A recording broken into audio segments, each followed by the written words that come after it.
ইরানের সঙ্গে যে কোনো সম্ভাব্য চুক্তি মেনে নেওয়া ছাড়া ইসরায়েলের প্রধানমন্ত্রী বেনিয়ামিন নেতানিয়াহুর আর কোনো বিকল্প থাকবে না, এমনই করা অবস্থান জানিয়েছেন যুক্তরাষ্ট্রের প্রেসিডেন্ট ডোনাল্ড ট্রাম্প। একই সঙ্গে আঞ্চলিক সামরিক উত্তেজনা আরও না বাড়াতে নেতানিয়াহুকে সতর্ক করেছেন তিনি। ফাইন্যান্সিয়াল টাইমসকে দেওয়া এক সাক্ষাৎকারে ট্রাম্প বলেন, ইরান ইস্যুতে যুক্তরাষ্ট্র ও ইসরায়েলের সিদ্ধান্ত গ্রহণে তার ভূমিকাই প্রধান। তিনি বলেন তার কোনো বিকল্প থাকবে না। ট্রাম্প আরও যোগ করেন, সিদ্ধান্ত আমি সব নিই, নেতানিয়াহু কোনো সিদ্ধান্ত নেয় না। এদিকে যুদ্ধবিরতির তোয়াক্কা না করে একের পর এক হামলা চালায় ইসরায়েল। এর জবাবে ৭ জুন তেহরানও পাল্টা হামলা চালায় ইসরায়েলে। ফক্স নিউজ ও এক্সিওসকে দেওয়া আলাদা বক্তব্যে ট্রাম্প জানান তিনি নেতানিয়াহুকে প্রতিশোধমূলক কোনো পদক্ষেপ না নিতে এবং আলোচনায় ফিরে যেতে বলেছেন। এক মার্কিন কর্মকর্তার বরাতে জানা যায় দুই পক্ষ একটি সম্ভাব্য চুক্তির খুব কাছাকাছি পৌঁছে গেছে। প্রতিবেদন অনুযায়ী নেতানিয়াহু প্রথমে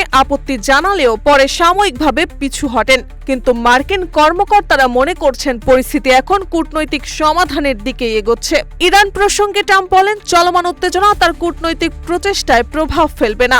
তিনি বলেন চুক্তিটি নিজের যোগ্যতায় সফল বা ব্যর্থ হবে।